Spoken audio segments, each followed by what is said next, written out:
Dans un monde rempli de distractions et de préoccupations, il est facile de perdre le lien profond avec celui qui est la source de toute paix, de toute force et de tout amour, Dieu lui-même.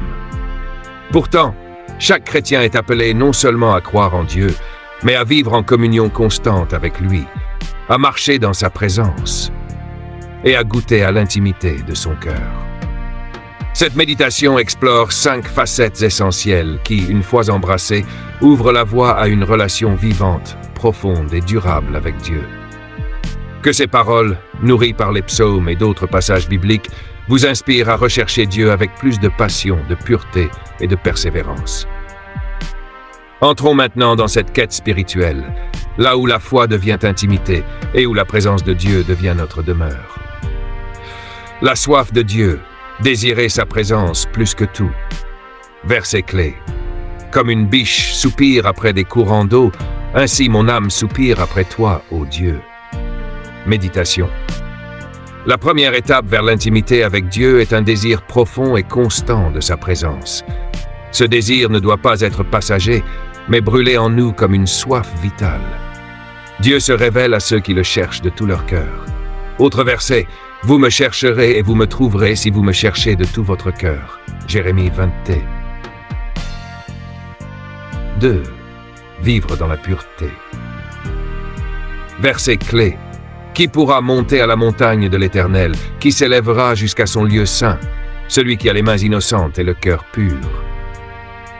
Méditation. La présence de Dieu habite dans la sainteté. Il appelle ses enfants à être séparés du péché, à vivre dans la lumière et à le refléter dans leurs attitudes, leurs paroles et leurs pensées. La sainteté attire la faveur divine. Autre verset. Soyez saints, car je suis saint. 1 Pierre 3. La louange et l'adoration. Une atmosphère de communion. Tu es saint, tu sièges au milieu des louanges d'Israël.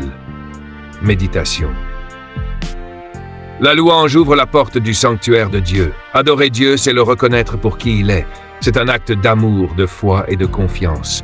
Plus nous l'adorons, plus sa présence se manifeste et plus notre cœur s'unit au sien. Autre verset. Entrez dans ses portes avec des actions de grâce, dans ses parvis avec des louanges. 4. L'obéissance. Une preuve d'amour véritable. Verset clé. Montre-moi la voie que je dois suivre, car c'est vers toi que j'élève mon âme. Méditation. L'obéissance est la langue que comprend le ciel. Ce n'est pas la quantité de prières qui nous rapproche de Dieu, mais notre soumission à sa volonté. Jésus a dit, « Si vous m'aimez, gardez mes commandements. » Autre verset. L'obéissance vaut mieux que les sacrifices. Samuel 15, 5. La persévérance dans la prière, l'intimité construite dans le secret. Verset clé. Mais toi, quand tu pries, entre dans ta chambre, ferme ta porte et prie ton Père qui est là dans le lieu secret. Méditation.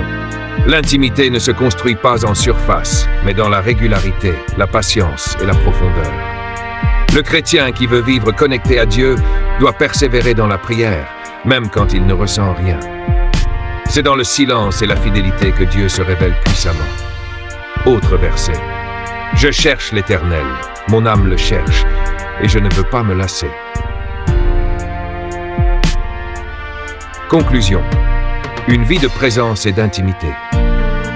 Ces 5 facettes ne sont pas des étapes isolées, mais des dimensions qui s'entrelacent pour former un mode de vie.